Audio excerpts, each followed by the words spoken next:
Okay. High pressure area. Okay, so welcome back. This is Manage My Life. I know I'm wearing my Evo Gear hat, but I got Manage My Life coming in pretty soon, hopefully Monday, Tuesday. Today is Wednesday. I don't know what today is. August 3rd. August 3rd. I just came from a business meeting on some things with some. Since this weekend, I went in for a real estate 3-day class that I paid for to get updated on everything, and learning about all the new laws and stuff that have come into effect and shifted because of COVID, the stimulus, and a lot of things that have ended, and other things that are taking effect now. I had to get up to date on that. But in the meantime, while I was fully out of pocket dealing with all of that, domino effect of a lot of crap just happened, and everything just went downhill. I'm going to be brief. Normally my videos run 15, 20, 30 minutes, and I know a lot of that's the YouTube algorithm. If it's about 30 minutes, it's fine, but this one I want to keep short. My last video was about time and where you put your time, what's valuable to you, what's not.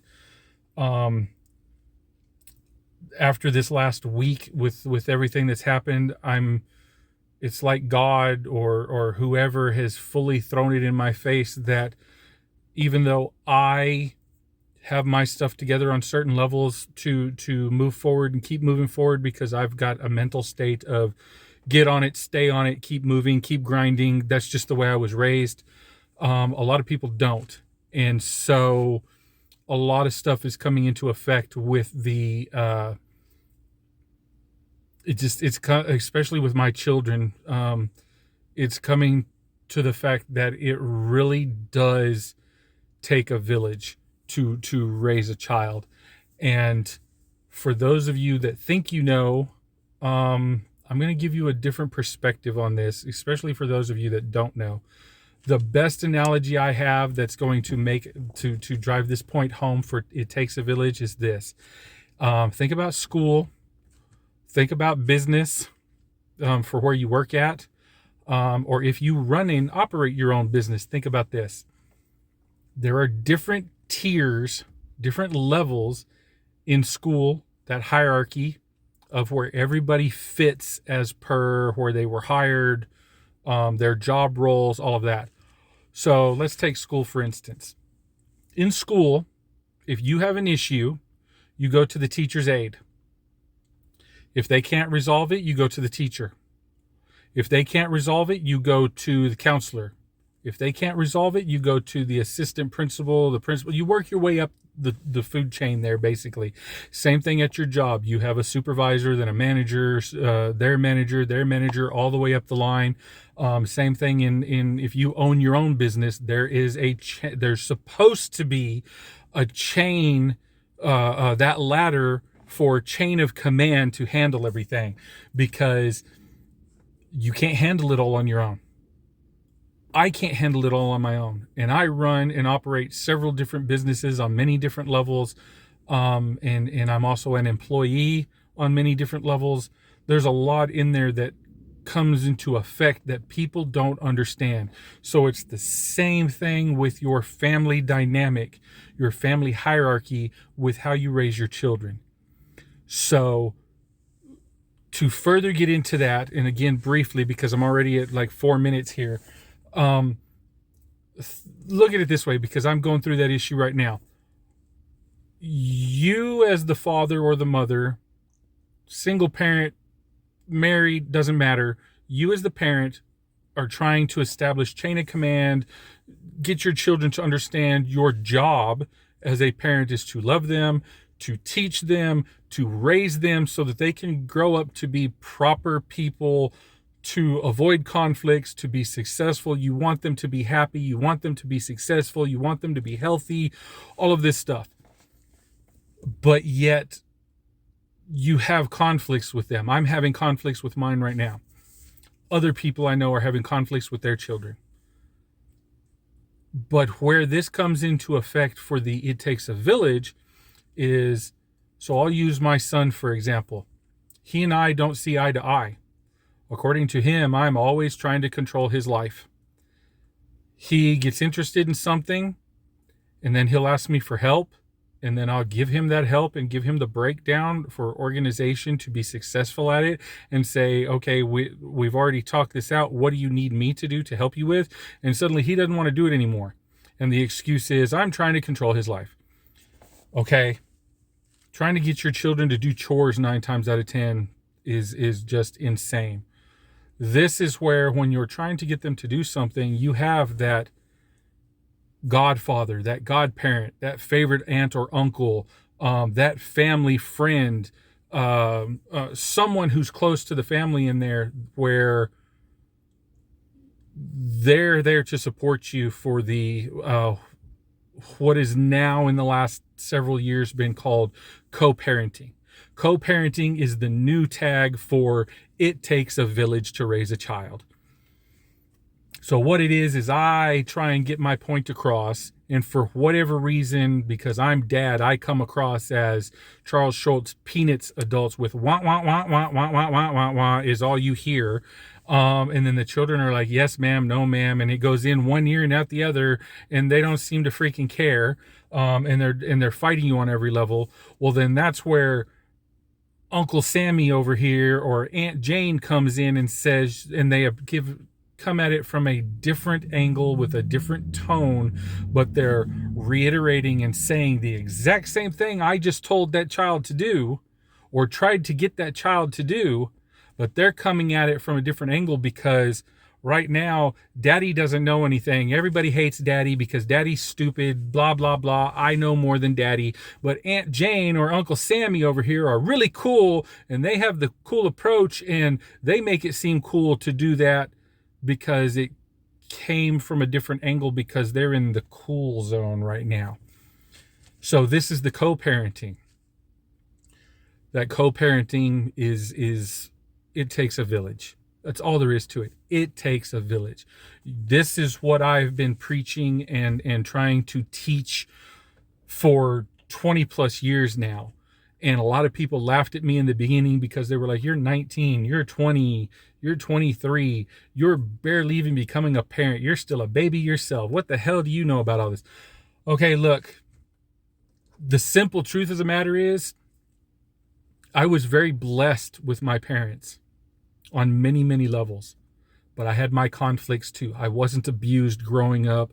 I didn't have all a lot of the other stuff. My parents genuinely tried to support me on many levels and keep me built up. I was an asshole growing up. I'm not gonna lie. I had some issues, but there's also the fact that there were some things that I was taught that then my father became a hypocrite on. I went out and I got a job, and I was working, and he didn't like that I had a job.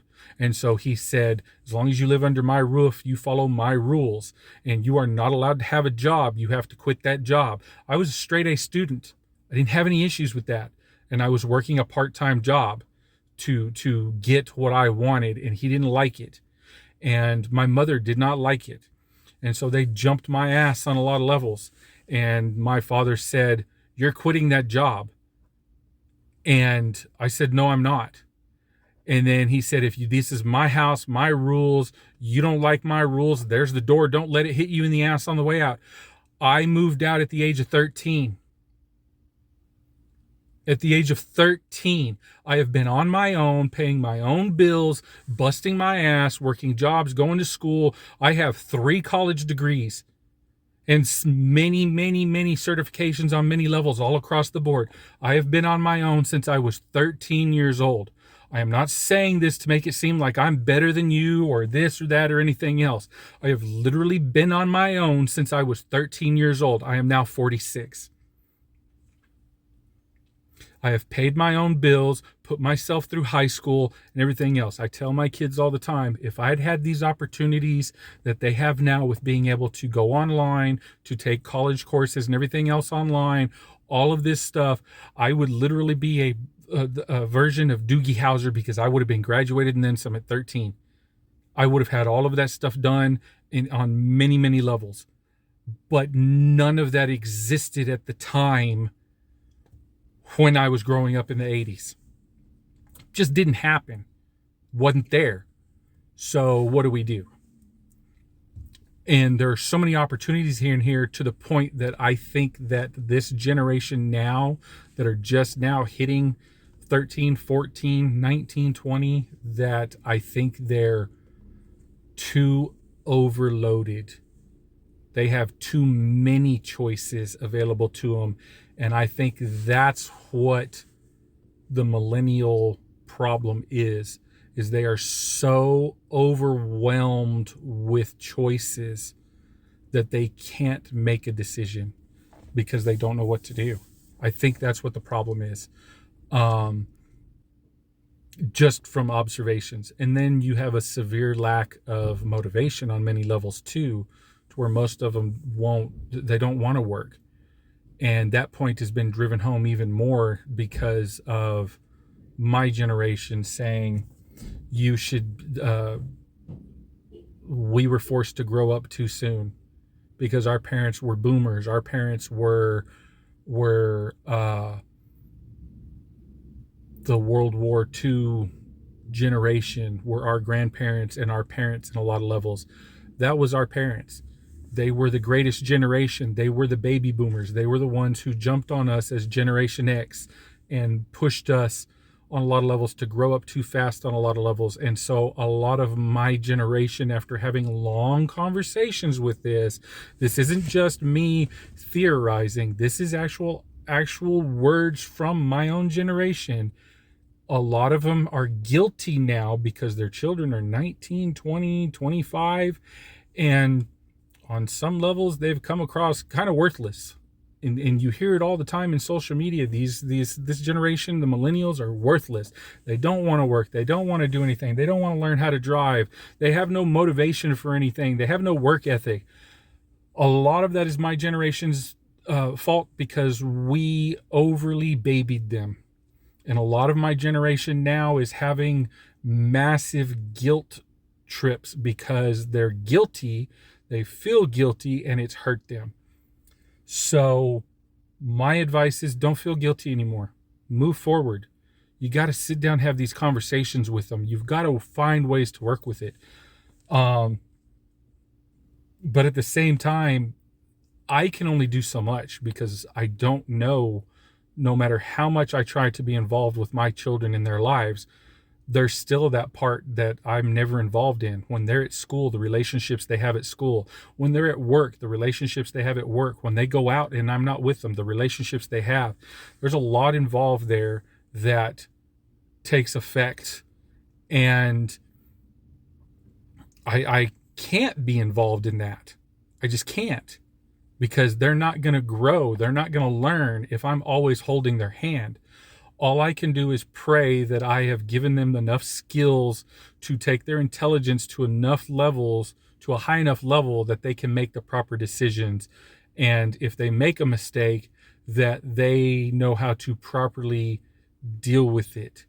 And I'm seeing a lot of the stuff now from the media, and we all know the media manipulates things on many levels, but I'm seeing now a lot from the media, from what they do report, that in certain circumstances there are those out there that just were not given those skills, and it's sad. And so this is where, again, I'm reiterating what this whole little video was supposed to be about, is about the co-parenting, aka it takes a village. You as a parent need to get your support system together. If you have issues with your parents, you need to resolve those issues. You need to work towards getting the grandparents involved with the grandbabies, because that is a wealth of knowledge that you should be tapping into. I can give you advice. I can give you advice till I turn blue in the face, purple, whatever, every color of the rainbow, and die from lack of oxygen. You can listen to it. You don't have to follow it, but it's good to have that extra knowledge. It's good to have someone in your corner backing you up when you say, hey, this is how you handled that situation wrong. You know, they can come in behind you if that person is just not getting it, or is so adamantly stubborn like a mule, backing off, saying no, no, no, no, no, you can't tell me nothing. You need that person who can connect with them to help further get that point across, to make sure they have that education.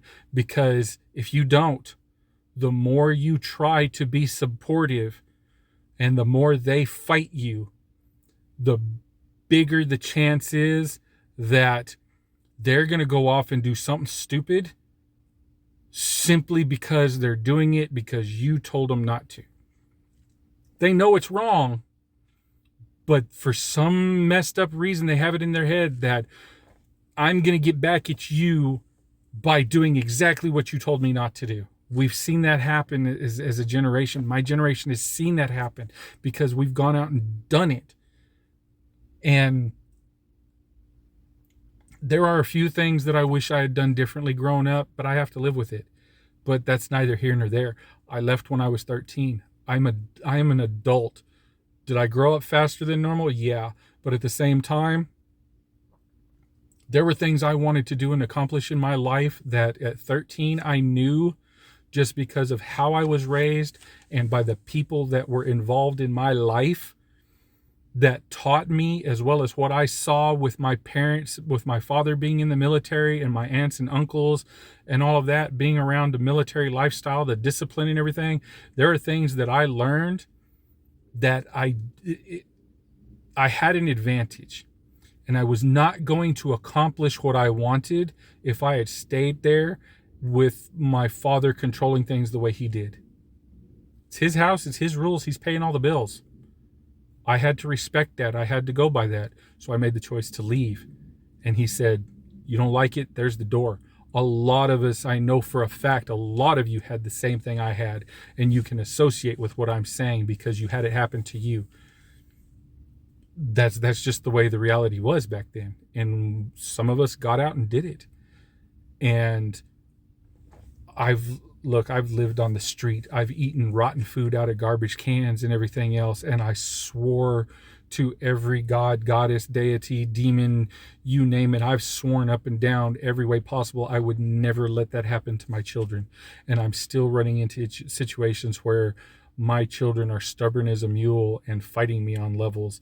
And I have to find positive ways around that frustration to get my village, my co-parents, to come together to help me get that point across to them, to make sure they understand that they have the tools and the skills to survive in life.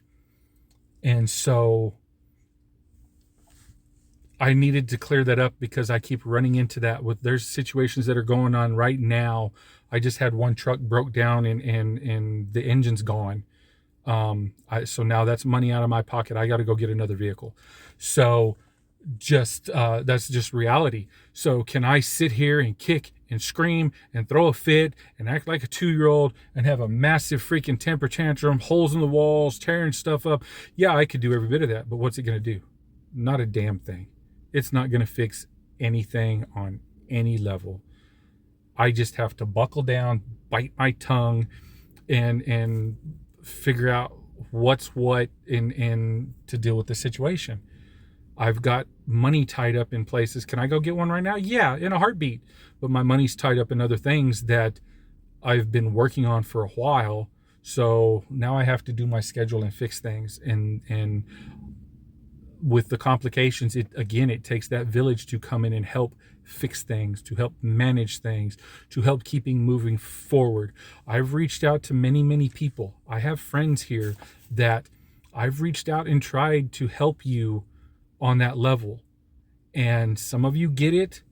A lot of you don't, for whatever reason, and that's fine. I'm not judging. I'm not here to judge you.